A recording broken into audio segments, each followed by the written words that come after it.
देखिए पूरी दिल्ली में शोर है, सब संसद की और पूरे भारतवर्ष से लोग आए हैं। हाँ। और जितनी भी वहाँ से कोई भी ऑर्डर होता है तानाशाह के, तो कोई जनता मान नहीं रही। पूरे भारतवर्ष ने आक्रोश जताया है कि हर एक छोटे बड़े इशू के लिए ये जंतर मंतर एक गढ़ बन गया है। 24 घंटे के लिए ये आंदोलन का।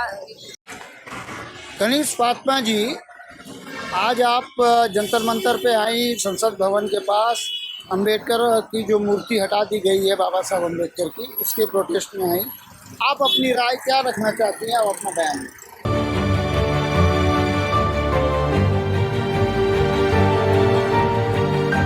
आंदोलन न करे भारत की जनता, आंदोलन न करती हुई भारत की जनता सड़क पे उतरी है और जगह जगह अब चक्का जाम करेगी। नहीं तो हर एक चीज जो सदन में ऑर्डर पास होता है गैर कानूनी तरह से वो वापस ले ली।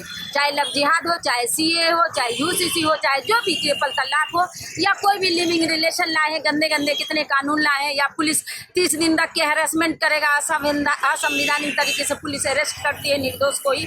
तो ये सब कानून लाने की जरूरत क्या है? देश को उन्नति चाहिए, देश में स्कूल खोलो, देश में फैक्ट्री खोलो, देश के युवा को रोजगार दो, शिक्षा पे जोर दो। ये देखिए अभी स्टूडेंट भी जंतर मंतर पे बैठे हुए हैं। नीट का अभी तक कुछ नहीं हुआ कि वो फिर से कराएंगे या इनका क्या होगा रिजल्ट, कुछ पता नहीं इनको। इनका भविष्य खराब हुआ, 1 साल खराब हुआ, ये कितना पैसा दे के 2 साल तैयारी किए हुए, पूरा फोकस जानवर की तरफ करते हैं कि हम कंपटीशन फेस करेंगे। और कंपटीशन में लुटेरे चोर मक्कार बैठे हुए जो देश का पैसा बाहर रख देंगे, जो टैक्स भी नहीं देंगे, जीएसटी भी नहीं कटाएंगे, उन लोगों को सारी इंस्टीट्यूट पे कब्जा दे रहे हैं। कब्जा हो गया। तो आप जो सीए एनआरसी के प्रोटेस्ट में आगे आगे रही और आपके नेतृत्व में बहुत बड़ा काम भी हुआ, जिसमें आपने बहुत अच्छा नेतृत्व निभाया। सीए तो फिर भी लागू हो गया रमजान के कुछ दिन पहले, अगर आपको याद हो तो। लागू हुआ है तो वो किसको लेंगे? वो लेंगे सीए में, किसको लेंगे? सीआईए को लेंगे, आईएसआई को लेंगे, आरएसएस वाले रहेंगे। अभी तो बांग्लादेश के उनको दे सीए, हसीना को उन्होंने शरण दिया है। और जो अंधभक्त है, जिनके दिमाग में गोबर है, वो कहते हैं कि बांग्लादेशी को, घुसपैठियों को तलवार से फरसे से काटेंगे। तो वो किसको काटेंगे? ये तो शरण दे रहे हैं। पता है कि सीआईए मुसाद को नहीं काटेंगे, ये मुसलमान को काटेंगे। तो सरकार एक तरफ घुसपैठियों को शरण दे रही है और दूसरी तरफ भाई भाई को लड़वा रही है। तो ये आपका कहना कि सरकार ऐसा कर रही है, सरकार बांटो और सरकार जो अभी ऐसा रूल कर रही है कि जनता को बांट दो और रूल करो। और जनता को बांट के जब रूल कर रही तो जनता तो गुलाम हो गई। अब तो एक तरह से नई तरीके से आज़ादी का आंदोलन हो रहा है। चारों तरफ शोर हो गया है, सदन की ओर सब चल पड़े हैं पूरे भारतवर्ष के लोग कि देश को आज़ाद करो हर गुलामी से। जो दिमाग पे कब्जा कर लिया है, इंसान के हर काम पे कब्जा कर लिया है। तो अब आज़ादी के लिए लड़ेंगे। न शिक्षा रहा हमारे बस में, न रोजगार रहा हमारे बस में, न सुरक्षा रहा।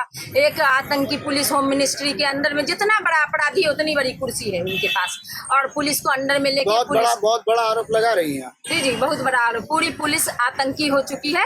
अमित शाह खुद तारीफा रहे हैं, खुद बड़े गुनाहगार हैं। उन पे कितने केसेस हुए, वो जेल जा चुके हैं। और उसके बावजूद वो होम मिनिस्ट्री, पूरा देश उनके हाथ में, सारी पुलिस मीडिया उनके हाथ में, सब करप्शन। सवाल ये है कि अमित शाह तो कभी टाटा पोटा ये कानून तो लेके आए नहीं। ये कानून तो आपकी कांग्रेस लेकर आई।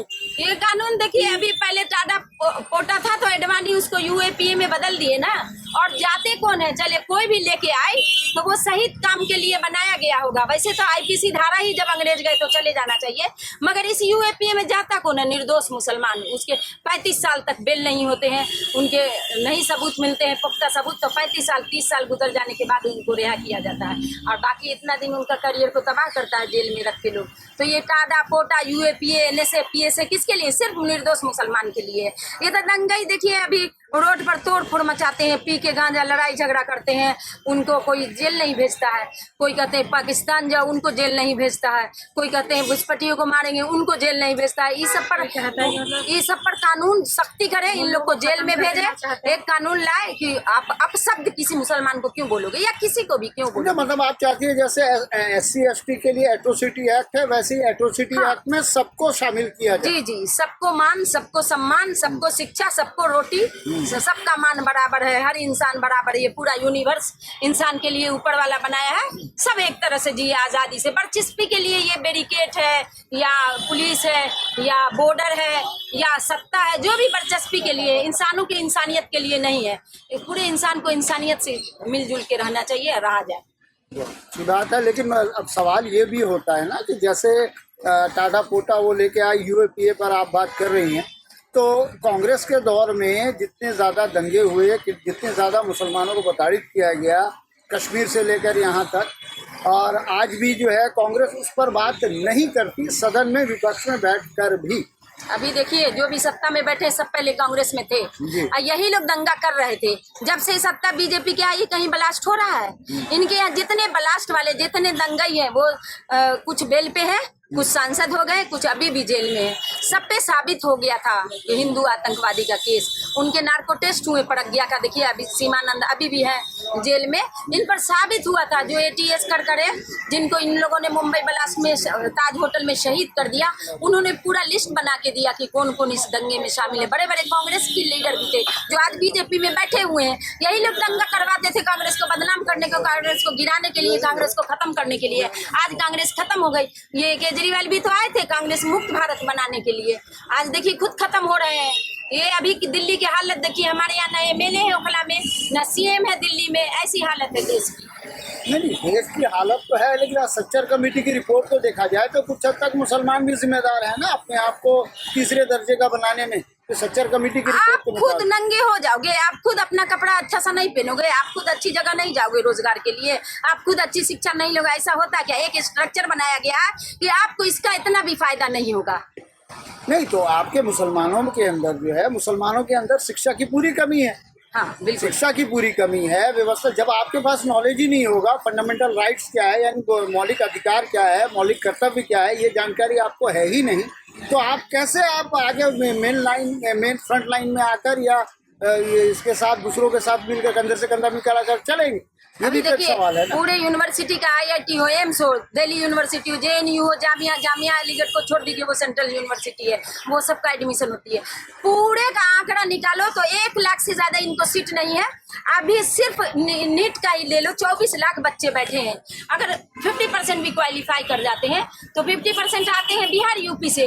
उनके लिए ना एडमिशन बचता है, उनके लिए ना खाने रहने को इंतजाम है, फिर पढ़ेंगे कैसे? आप ही बोलो ना। सरकार ना सीट बढ़ाती है, ना एकोमोडेशन के लिए कोई स्कॉलरशिप देती है, ना उनको सहूलत देती, कैसे पढ़ेंगे ये पहले बोलो। तो सिस्टम बनाया गया ना कि प्राइवेट की तरफ वो भागते हैं जिनके पास पैसा है, और मुसलमान के पास, गरीबों के पास पैसा नहीं, तो जाहिर सी बात है वो मजदूरी करेंगे या अपने बाप का बिजनेस संभालेंगे। ये होता है डिस्क्रिमिनेशन, और डिस्क्रिमिनेशन ही करप्शन की जननी है। आप इतना उसका बोल लगाए हो ना, किसी भी शिक्षा का, नीट या आईआईटी का इतनी बड़ी बोल लगाए हो, जो मुसलमान उसको चैलेंज को फेस नहीं कर पाते।